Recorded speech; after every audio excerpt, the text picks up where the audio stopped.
Since this is numbered P.A.F in the early 1960s, the bobbin material is cellulose butyrate, so it smells like ginkgo nuts. Genuine P.A.F is smelly. Celluloid, which has been the mainstream film material until then, is highly flammable.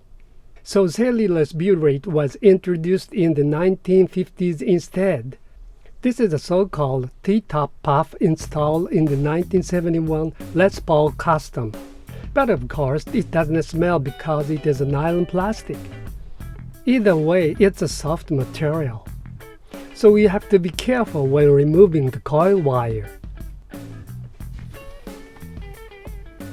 This machine is a longevity gear that I have been using since 1974 while maintaining it.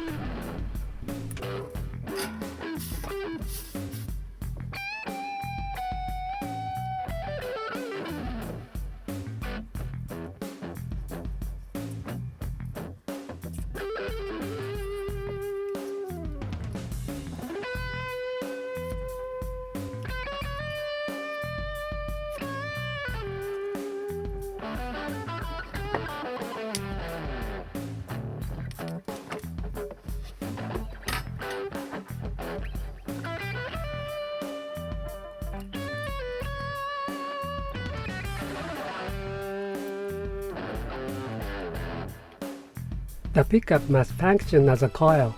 It must be manufactured with stable inductance, especially in the case of humbucker. If the characteristics of the two coils are not the same, hum cancellation and sound quality will be adversely affected. Therefore, it is essential to wind the coil with even tension and oscillating automatic traverse. This is a prerequisite for a complete vintage pickup repair. Hand winding is like drawing a straight line without using a ruler.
Since the numbers are obscene, let's hide them with a mosaic.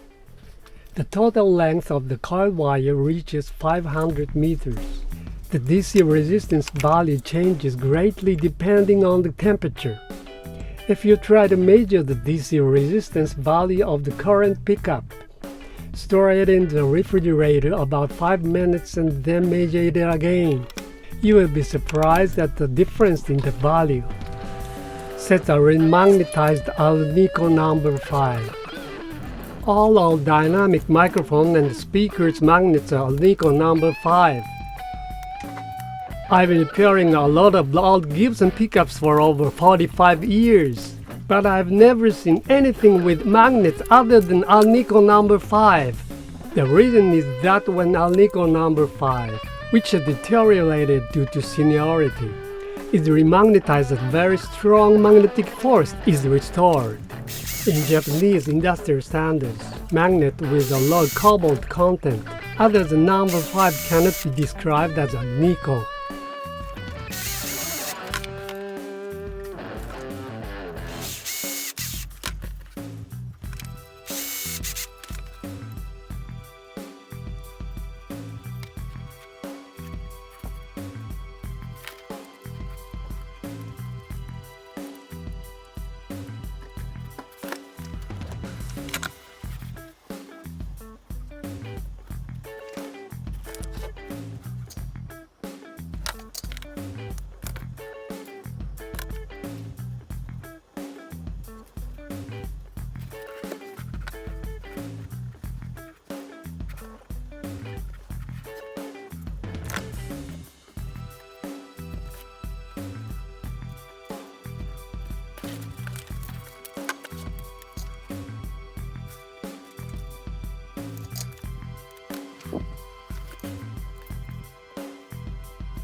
With this, the performance at the time of manufacture has been completely restored.